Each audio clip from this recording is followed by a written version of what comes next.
Tonight, I am not here to talk about politics. President Trump's voice cut through the solemn silence of the Oval Office.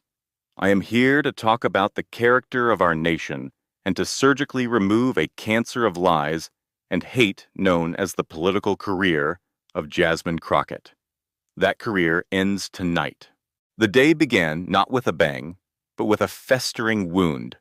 Representative Jasmine Crockett, already a pariah, after her fraudulent documents and racist attacks on the vice president's wife were exposed, was not in hiding.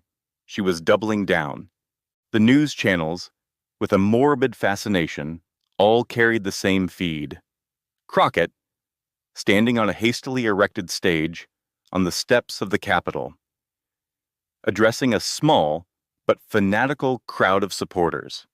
She was no longer just an opponent. She had become the martyr of her own lies.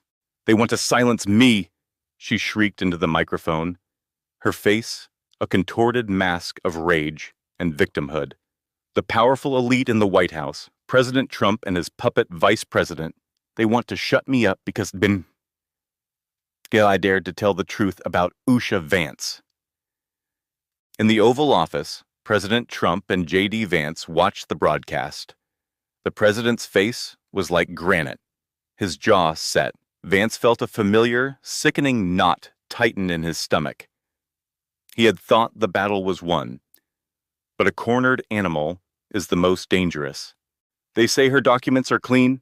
A cover-up," Crockett continued, whipping her crowd into a frenzy. "But I have new information that suggests Vance used her family's wealth, funneled through shell corporations, to illegally finance her own father's business ventures years ago. This isn't just about immigration anymore. This is about corruption. I am calling for a full congressional inquiry into the Vance family finances."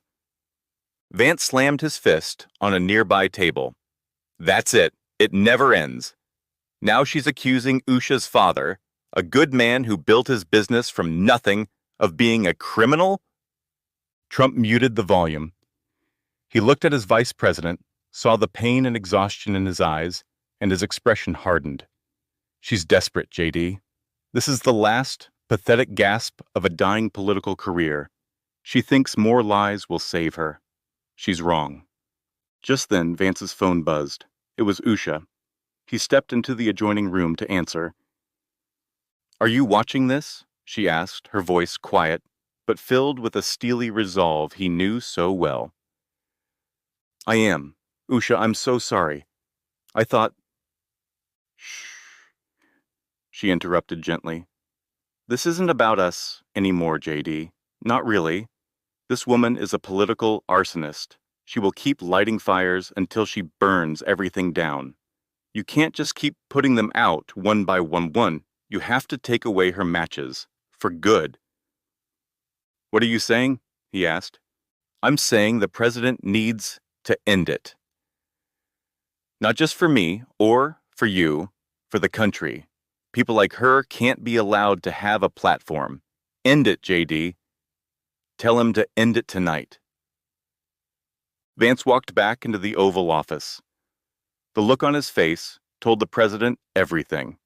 "Usha's right," Vance said simply. "We can't just keep defending. It's time to finish this." A slow, determined nod from President Trump was his only reply. He stood up and began to pace, not with anger, but with the focused intensity of a chess master calculating the final checkmating move. "A press conference isn't enough," Trump mused, thinking aloud. "A statement isn't enough. Denials only feed the fire for these people. No, this requires something else, something lethal." He stopped pacing and looked at his chief of staff. "Clear the president's schedule for the rest of the day, and clear the networks for 8 p.m. tonight.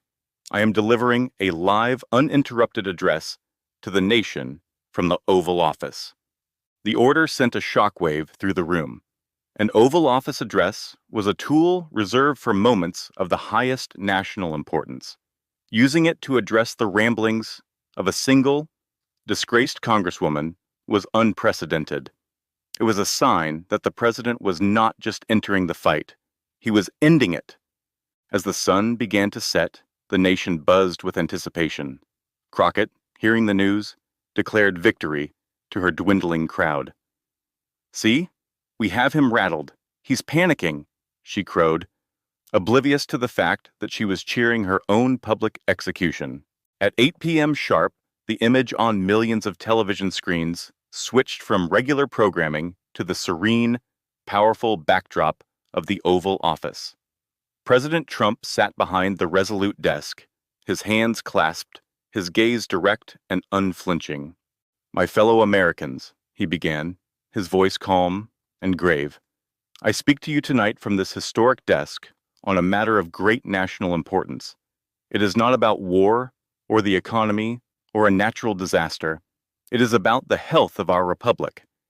It is about the poison of lies that has been injected into our body politic by one person. Tonight, I am not here to talk about politics. I am here to talk about the character of our nation, and to surgically remove a cancer of lies and hate known as the political career of Jasmine Crockett. That career ends tonight." The statement was so blunt, so final, that it stunned the nation into silence. "For days," the president continued, "this representative has waged a vicious, personal, and fraudulent campaign against the family of our vice president. She lied about his wife's citizenship.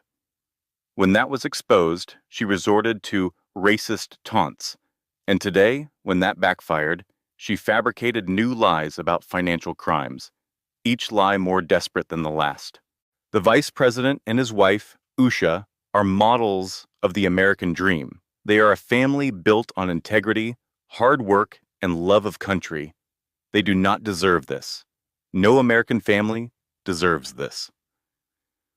"But this speech," Trump said, leaning forward, "is not for them. They are strong. This speech is for you, and it is for Representative Crockett." He looked down the barrel of the camera as if it were a gun sight aimed directly at his target. "Representative Crockett, your new claims of financial impropriety are, like your previous claims, a complete and utter fabrication. My administration has already provided the press with the independently audited financial records that prove your accusations are a fantasy. But the facts no longer matter to you, do they? So let's talk about something else. Let's talk about your support system, your foundation." The president then did something no one had ever seen before. "I am speaking now to the leaders of your party in the House of Representatives. I ask you, is this the face of your party? A person who attacks families with fabricated documents and racist insults? Is this the standard you accept? The American people are watching for your answer. I am speaking now to the individuals and organizations who donate to your campaigns. You give your hard-earned money because you believe in certain principles. I ask you, is this what you paid for? Do you endorse these tactics? Does your money endorse these lies? Your reputation is now tied to hers. I suggest you think about that." "And finally," he said, his voice dropping to a powerful, resonant tone, "I am speaking to the good, hard-working people of your congressional district. You sent a representative to Washington to fight for your jobs, your security, and your future. Instead, you have a representative who spends her time consumed by a hateful obsession, manufacturing lies against a patriot. She is not serving you. She is embarrassing you on the world stage." He let the silence hang for a moment, the weight of his words pressing down on the entire political landscape.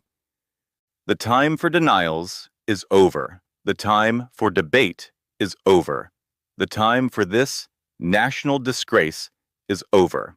Effective immediately, I am calling for the immediate resignation of Representative Jasmine Crockett. I am calling on her party to censure her. I am calling on her donors to abandon her. And I am asking the voters of her district to begin the process of replacing her." He concluded, "This is not a request.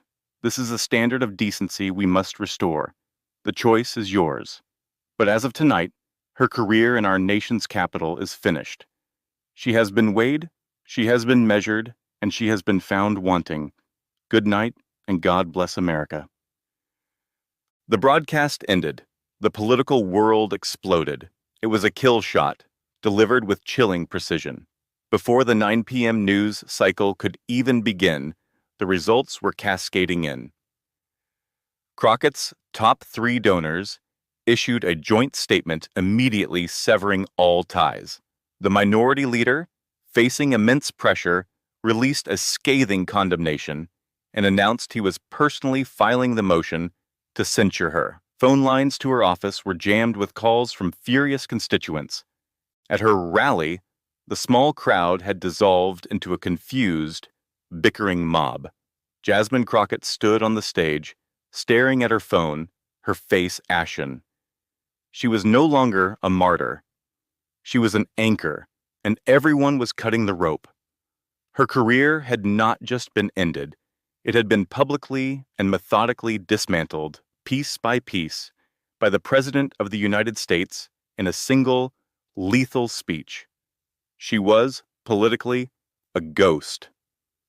President Trump chose a rare Oval Office address to deliver his final verdict on Representative Crockett. What was it about this specific speech that made it so uniquely devastating and career-ending? Share your analysis below, and for more stories of decisive leadership, subscribe to the channel.